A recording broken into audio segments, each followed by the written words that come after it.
Welcome to Nanak classes. दोस्तों, Nanak classes के YouTube channel पे आपका स्वागत है। आज है 21 अप्रैल और हम आज साथ में 20 अप्रैल को ही पढ़ेंगे क्योंकि संडे था कल। 20 और 21 अप्रैल 2025 के जितने भी most important Rajasthan current affairs के क्वेश्चन बनते हैं आज हम उनका डिस्कस करेंगे। पूरा वीडियो ध्यान से देखना और लास्ट में मैं आपसे क्वेश्चन पूछूंगा जिनके जवाब आपको कमेंट बॉक्स में देने हैं। आज हम पढ़ेंगे अक्षय ऊर्जा स्थापित क्षमता में राजस्थान देश में एक बार फिर प्रथम स्थान पे, मुख्यमंत्री अवधि पार ब्याज राहत योजना 2025-26 और राजस्थान में नए साइबर थाना खोलने की घोषणा। पूरी विस्तृत चर्चा इस वीडियो के माध्यम से करेंगे। डेली इस समय आपको क्लास मिलती है, संडे के दिन वीकली और फिर मंथली क्लास मिल जाती है। सभी प्यारे साथियों को प्यार भरा नमस्कार। आज 21 अप्रैल को सिविल सेवा दिवस है। वीकली क्लास कल आपको मिल गई है, उसका टेस्ट आज मिल जाएगा। मंथली क्लास मिलती है, 1 से 15 दिन की आपको क्लास मिल जाती है। तो सभी प्यारे साथी एक बार वीडियो को लाइक कर दें, शेयर कर दें। अगर आप चैनल पे नए हैं तो इसको सब्सक्राइब कर लें। सबसे पहले 19 अप्रैल को हमने क्या पढ़ा वो पढ़ेंगे और डेली सुजस अपडेट। इस देश के उपराष्ट्रपति 21 से 24 अप्रैल 2025 को राजस्थान दौरे पर रहेंगे। अमेरिका यानी आज से आ जाएंगे वो। अमित शाह ने ब्रह्म कुमारी संस्थान में राष्ट्रीय सम्मेलन का उद्घाटन किया। इस सम्मेलन का आयोजन किस विषय पर था? आंतरिक जागृति से आत्म सशक्तिकरण। और आज रक्षा मंत्री राजनाथ सिंह भी आ रहे हैं। केंद्रीय नवीन व नवीकरणीय ऊर्जा द्वारा मंत्रालय द्वारा 975 मेगावाट क्षमता का सोलर प्लांट राजस्थान के किस गांव में स्थापित किया गया? बिणाजपुरा में। राजस्थान टीम ने पुडुचेरी में 40वीं यूथ राष्ट्रीय बास्केटबॉल प्रतियोगिता में कौन सा पदक जीता? रजत पदक जीता। वैदिक संस्कार व शिक्षा बोर्ड का गठन करके इसके प्रथम अध्यक्ष बनाए हैं प्रोफेसर गणेशीलाल सुथार को। और कर्म भूमि से मातृभूमि अभियान का विभाग है भूजल विभाग। और ये कल जो एओ का एग्जाम था कृषि अधिकारी का एग्रीकल्चर वाला, उसके अंदर क्वेश्चन आया था कर्म भूमि से मातृभूमि में कौन सा जिला प्रारंभिक चरण में शामिल नहीं है, और आपको पूरी डिटेल के साथ बताया गया। ये कल हमने पढ़ा था, आज इसका रिवीजन हो गया। और नानक क्लासेज ऐप में राजस्थान करंट अफेयर्स की 3-in-1 टेस्ट सीरीज चल रही है, जिसमें डेली टेस्ट, वीकली टेस्ट और मंथली टेस्ट आता है। मंथली वीडियो भी मिलता है, मंथली पीडीएफ भी मिलती है, मंथली टेस्ट भी मिलता है। 1 जनवरी 2025 से लेकर 31 दिसंबर तक का करंट मिलेगा। आज ही ज्वाइन कीजिए। राजस्थान के लिए और राष्ट्रीय अंतर्राष्ट्रीय के लिए वार्षिक current affairs Pratap classes app पे उपलब्ध है। अब करें स्टार्ट आज की क्लास।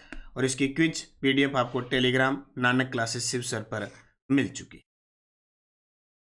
पहला प्रश्न, मुख्यमंत्री अवधि पार ब्याज राहत योजना 2025-26 किस वर्ग के लिए लागू की गई? वेरी वेरी इंपॉर्टेंट है। ये योजनाएं जितनी है ना ये सारी इंपॉर्टेंट है। मुख्यमंत्री अवधि पार ब्याज राहत योजना 2025-26 तो भूमि विकास बैंकों के अवधि पार ऋण सदस्यों के लिए, भूमि विकास बैंकों के अवधि पार ऋणी सदस्यों के लिए, यानी जितनी अवधि दी थी वो पार कर चुके हैं उसके लिए ये योजना। अब क्या है देखो, मुख्यमंत्री अवधि पार ब्याज राहत योजना लागू, प्रत्येक पात्र व्यक्ति को योजना से लाभान्वित करना। मुख्यमंत्री अवधि पार ब्याज राहत योजना 2025-26 के लिए घोषणा सहकारिता राज्य मंत्री श्री गौतम कुमार दत्त के द्वारा की गई। देशीय भूमि विकास बैंकों के अवधि पार ऋणी सदस्यों को मुख्य धारा में लाना और राहत देना। बजट प्रावधान, राजस्थान सरकार द्वारा 200 करोड़ रुपए का बजट प्रावधान किया गया है। लाभार्थी 1 जुलाई 2024 तक अवधि पार हो चुके ऋण 2014-15 की ब्याज अनुदान योजना को छोड़कर ऋणी द्वारा मूल धन और बीमा प्रीमियम जमा कराने पर, अगर मूल जो धन है वो जमा करवा दे और बीमा प्रीमियम जमा करवा दे तो ब्याज छोड़ा जाएगा। 100% अवधि पार ब्याज और दंडनीय ब्याज माफ किया जाएगा। नीलामी में बैंक द्वारा खरीदी गई भूमि किसानों को वापस मिलेगी। मृतक ऋणियों के वारिसान को भी योजना का लाभ मिलेगा। पोर्टल के माध्यम से पारदर्शी ढंग से इसका क्रियान्वयन किया जा सकता है। आधार नंबर और मोबाइल नंबर बैंक देना होगा।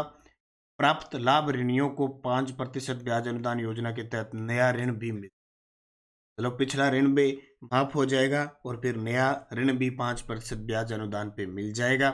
जिनकी भी अवधि निकल चुकी है 1 जुलाई 2024 तक, उनके लिए योजना चला दी मुख्यमंत्री अवधि पार ब्याज राहत योजना 2025-26। निम्न में से किन स्थानों पर नए साइबर थाने खोलने की घोषणा की गई? ये लो जी, साइबर क्राइम बहुत बढ़ रहा है, ऑनलाइन ठगी बहुत हो रही है।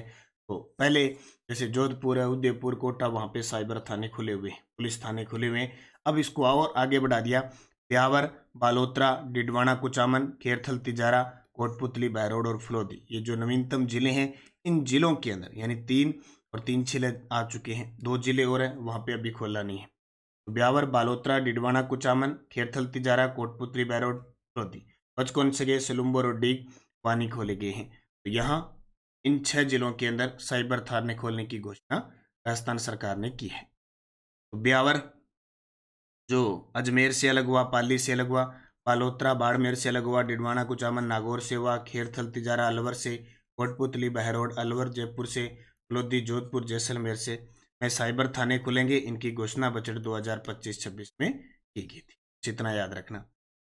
उदयपुर की कियाना परिहार ने कौन सी प्रतियोगिता में कांस्य पदक? आजकल प्रश्न जो खिलाड़ी होता है ना, उसका जिला भी कई बार पूछ लेता है। अब सारे खिलाड़ियों का जिला नहीं होता है, लेकिन तो चर्चा में रहते हैं। जैसे कियाना परिहार मात्र 9 साल की है, मात्र 9 साल की, 5वीं में पढ़ती है और लगातार पदक पे पदक जीत के लाती है। तो उदयपुर की कियाना परिहार ने कौन सी प्रतियोगिता में हाल ही में कांस्य पदक जीता है? तो विश्व ब्रिटिश शतरंज चैंपियनशिप। अब पेपर में आ जाए कि ये किसकी खिलाड़ी है? शतरंज की खिलाड़ी है। इसकी शतरंज की खिलाड़ी है कौन? कियाना परिहार। किस जिले की है? उदयपुर की। तस्वीर आपके सामने देखो, विश्व ब्रिटिश शतरंज चैंपियनशिप ग्रीस में हुई। कहाँ हुई? ग्रीस हुई, 99 में हुई, 12 से 18 अप्रैल को। कियाना परिहार जो उदयपुर की है, 9 साल की है, कांस्य पदक जीता और शीर्ष युवा शतरंज खिलाड़ियों में शामिल हो गई। इससे पहले बटूमी जॉर्जिया में आयोजित फिडे वर्ल्ड कप 2024 अंडर 10 बालिका वर्ग में 9वां स्थान हासिल किया था और दिसंबर 2024 में राष्ट्रीय अंडर 9 बालिका चैंपियनशिप भी बनी थी। तो याद रखियो, राजस्थान की शतरंज खिलाड़ी कियाना परिहार उदयपुर की। राजस्थान पत्रिका के किस संपादक को पंडित मदन मोहन मालवीय राष्ट्रीय पत्रकारिता रत्न सम्मान से सम्मानित किया गया और उन्हें यह सम्मान किन कारणों से प्रदान? आजकल क्वेश्चन लेंथ ही बड़ा आता है कि राजस्थान पत्रिका के किस संपादक को पंडित मदन मोहन मालवीय राष्ट्रीय पत्रकारिता रत्न से सम्मानित किया गया? तो उनका नाम है अभिषेक श्रीवास्तव को पत्रकारिता और जल संरक्षण में योगदान के लिए, पत्रकारिता और जल संरक्षण में योगदान की। तो पंडित मदन मोहन मालवीय राष्ट्रीय पत्रकारिता सम्मान समारोह है। प्राप्तकर्ता अभिषेक श्रीवास्तव, संपादक राजस्थान पत्रिका उदयपुर संस्करण की। प्रदाता संस्था किसने प्रदान किया? जनार्दन राय नागर राजस्थान विद्यापीठ विश्वविद्यालय। सम्मान हेतु कारण पत्रकारिता में तो उल्लेखनीय कार्य है ही, उदयपुर के जिलों की संरक्षण की आवाज उठाई और अरावली पर्वतमाला संरक्षण में श्रेष्ठ योगदान। जाहिर सी बात है, अभिषेक श्रीवास्तव को अवार्ड दिया गया। नवीन व नवीकरणीय ऊर्जा मंत्रालय की अप्रैल 2025 रिपोर्ट के अनुसार अक्षय ऊर्जा की स्थापित क्षमता के आधार पर प्रथम स्थान पर कौन सा राज्य है और उसकी क्षमता कितनी? ये लो जी, हमारे केंद्र में नवीन व नवीकरणीय ऊर्जा मंत्रालय है, जिसके वर्तमान मंत्री प्रहलाद जोशी है और राजस्थान में इसकी नोडल एजेंसी है अक्षय ऊर्जा निगम लिमिटेड। कौन सी है? अक्षय ऊर्जा निगम लिमिटेड है, जो 9 अगस्त 2002 को स्थापित हुई थी।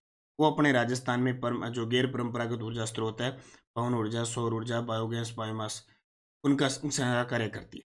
तो अप्रैल 2025 की रिपोर्ट आई है, एक बार फिर राजस्थान है वो टॉप पे है, 34,136 मेगावाट क्षमता हो चुकी। देखो, राजस्थान में 34,136, गुजरात में 33,393, तमिलनाडु के अंदर 25,241, कर्नाटक वगैरह इनमें है। ठीक है, और अभी की स्थिति देखें तो मेगावाट देश में अभी तक अक्षय ऊर्जा उत्पादन में 15% से ज़्यादा राजस्थान का हिस्सा है।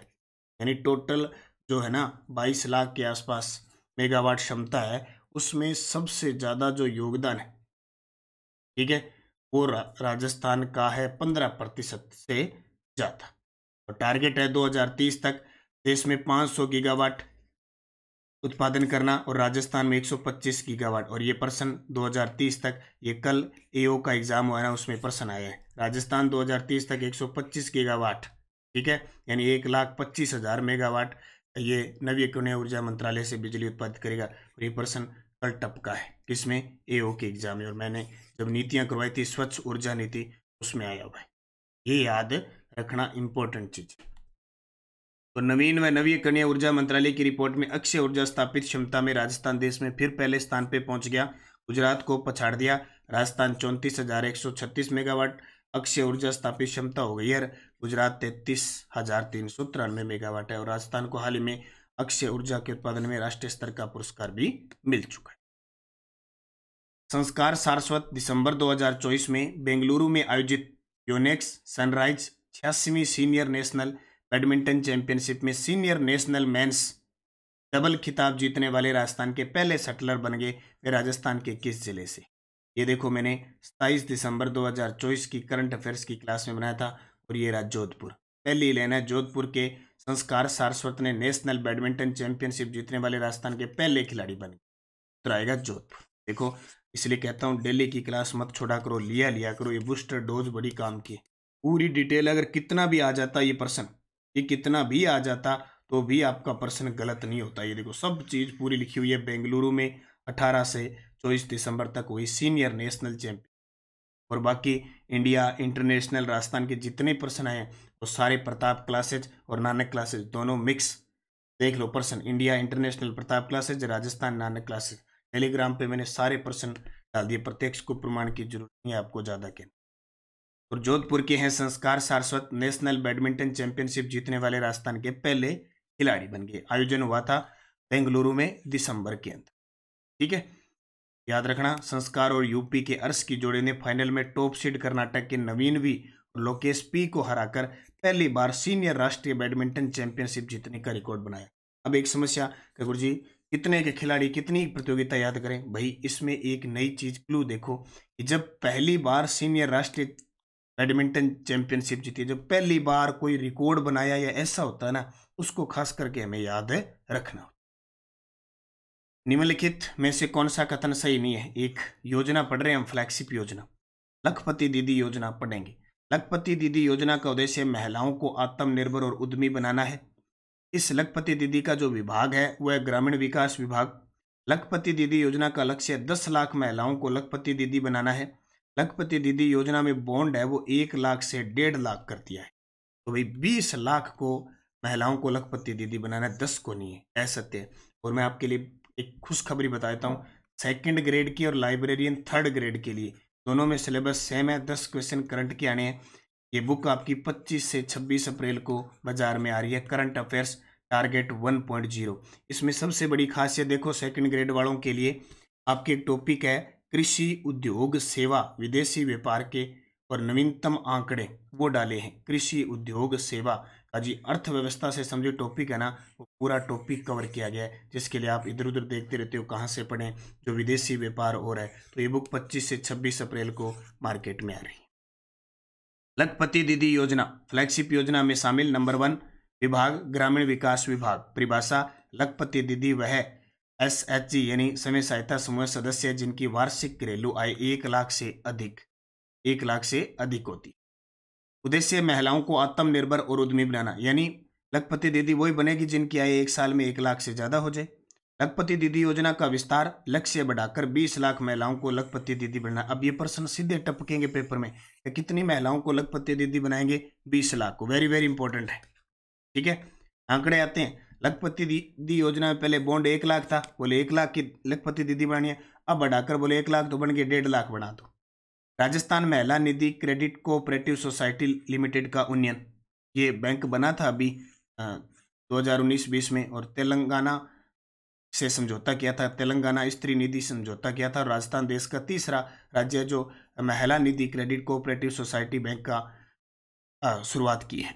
Non banking financial company corporation के रूप में विकसित किया जाएगा। लखपति दीदी बनने वाली समय सहायता समूह की महिलाओं को 1.5% ब्याज दर पर 1 लाख तक का ऋण मिलेगा। पहले ये 2.5% था। आगामी वर्ष 3 लाख महिला इस योजना से लाभान्वित हो जाए। किससे? इस जो राजस्थान महिला निधि क्रेडिट कोऑपरेटिव सोसाइटी लिमिटेड है ना, उसमें जो समय सहायता समूह की महिलाएं हैं जिन्हें 1.5% ब्याज मिलेगा। 1 लाख तक के ऋण पर पहले 2.5 लाख था, इससे 3 लाख महिलाएं लाभान्वित। ये इंपॉर्टेंट प्रश्न है और अब तो और ज्यादा हो गया क्योंकि फ्लैगशिप योजना में शामिल इसको कर लिया। तो जस्ट बुलेटिन, शेखावटी दौरा रहा मुख्यमंत्री का 3 दिन का, ये ध्यान रखना। और सिविल सेवा दिवस है आज, ठीक है, 21 अप्रैल को सिविल सेवा दिवस है। और कल्चरल डायरीज कार्यक्रम लोकतंत्र लोक नृत्यों में मनमोहक, पर्यटन विभाग के द्वारा इसका आयोजन किया गया। टेलीग्राम जरूर ज्वाइन करना, नानक क्लासेज और नानक क्लासेज शिव सर, ताकि आपको पीडीएफ मिलती रहे, लिंक मिलती रहे। जो भी मैं क्लासें लेता हूँ उसकी पीडीएफ और लिंक, कोई भी सूचना आपको प्राप्त होती है। पिछले वीडियो का क्वेश्चन था, फ्लैगशिप योजना में शामिल अटल प्रगति पथ का संबंध किस विभाग से है? तो यह सार्वजनिक निर्माण विभाग से। कई विद्यार्थियों ने उल्टा लगा दिया, परिवहन विभाग लगा दिया। देखा ना, अटल प्रगति पथ परिवहन, ऐसी गलती नहीं करना है, तभी मैं बार बार क्वेश्चन देता हूँ। अब आपके लिए क्वेश्चन, राजस्थान में हाल ही में कर्म भूमि से मातृभूमि अभियान प्रारंभ किया गया। शुरुआती स्तर पर यह अभियान निम्न में से किस जिले में प्रारंभ नहीं किया गया? ये एओ के एग्जाम में कल आया ताजा। पाली, जोधपुर, जैसलमेर, सिरोही। सही जवाब आपको कमेंट बॉक्स में देना है। यश डेडोच, किस पेड़ को थार का कल्पवृक्ष कहते हैं? खेजड़ी। भारत की सबसे बड़ी स्थलबद्ध खारे पानी की झील सांबर झील है, जयपुर में है। पूरे देश का 8.7% नमक उत्पादित करती है। वैसे भारत की सबसे बड़ी खारे पानी की झील चिल्का झील है। 2011 की जनगणना के अनुसार राजस्थान का कौन सा जिला सर्वाधिक साक्षरता कोटा की है? सबसे कम जालौर की है। इस लोक देवता को मुसलमान रामसा पीर, रामदेव जी, नेतलरा भरतार, जमल घरावतार की जय हो, माता मैना देरोलाल। राज्य की कार्यपालिका शक्ति राज्यपाल में निहित होती है। ये पांचों जेल प्रहरी में प्रश्न है। अब 5% जो कल एग्रीकल्चर ऑफिसर एओ का एग्जाम हुआ था उसमें कैसे प्रश्न आरपीएससी ने लिया था। मारवाड़ का कौन सा दुर्ग 1562 ईस्वी के प्रारंभ में अकबर के आधिपत्य में चला गया? 2.5 दिन के झोंपड़े में हरिकेली नाटक के अतिरिक्त किस रचना को खुदवाया गया? असहयोग आंदोलन के दौरान अजमेर में विदेशी वस्त्रों के बहिष्कार का नेतृत्व किसने किया? किस पुरा स्थल से यूनानी चिन्हांकित मुद्राएं प्राप्त हुई है? और गणेश्वर जोधपुरा कॉपर कॉम्प्लेक्स किस किस मर्द बांड से समझौते? क्या गजब के प्रश्न आरपीएससी ने क्या प्रश्न दिए, देखो, चाहे पहला है, दूसरा है, तीसरा, चौथा, पांचों प्रश्न स्टैंडर्ड के प्रश्न है। और ये राज्य कर्मचारी चयन बोर्ड तो इनको सीधा सीधा रिपीट कर देगा, सीधी नकल मार लेगा, कॉपी कर लेगा। इसलिए ये प्रश्न बहुत इंपॉर्टेंट है, इनको ढूंढ के सभी विद्यार्थी उत्तर देने हैं। और ये आपके आज 5 टॉपिक क्लियर हो जाएंगे। इनको आज बैठ के जीके पढ़ना है, साथ में ये इनके आंसर ढूंढने हैं और साथ में इन टॉपिक को क्लियर करना है। फिर देखो तैयारी कैसे होती है। ठीक है, जाते जाते मेरा काम कर देना, लाइक का बटन दबा देना, लाइक शेयर कर दिया करो सारे विद्यार्थी। और नानक क्लासेज ऐप में लाइब्रेरियन 3rd ग्रेड का 2nd पेपर का वीडियो कोर्स चल रहा है, 2nd पेपर की टेस्ट सीरीज चल रही है, 1st पेपर का वीडियो कोर्स चल रहा है और 1st पेपर की टेस्ट सीरीज चल रही है। 4th श्रेणी कर्मचारी का वीडियो कोर्स चल रहा है, टेस्ट सीरीज चल रही है। राजस्थान पुलिस की टेस्ट सीरीज चल रही है प्रताप क्लासेज पे राजस्थान पुलिस के प्रैक्टिस सेट चल रहे हैं, आप जरूर ज्वाइन कीजिए। और आज है मंडे, तो मंडे के दिन आज शाम 5:30 पर हम पढ़ेंगे 1st ग्रेड के लिए मार्च महीने की क्लास, टॉप 100% राष्ट्रीय अंतर्राष्ट्रीय और राजस्थान के। और शाम 8:15 पर आज हमारी क्लास रहेगी मंडे को असिस्टेंट प्रोफेसर के कृषि का टॉपिक रहेगा, आर्थिक समीक्षा 2024-25। बाकी रीट मुख्य परीक्षा की टेस्ट सीरीज चल रही है, L1 की वीडियो कोर्स चल रहा है, SST की टेस्ट सीरीज है, मैथ साइंस की टेस्ट सीरीज है। और ये टेलीग्राम जरूर ज्वाइन कर लेना, ताकि आपको जो भी मैं पैनल पे क्लास लेता हूँ उसकी पीडीएफ लिंक सूचना मिलती रहे। नानक क्लासेज और Nanak classes Shiv sir, Telegram से जुड़ोगे तो हमसे निरंतरता आप बने रहोगे।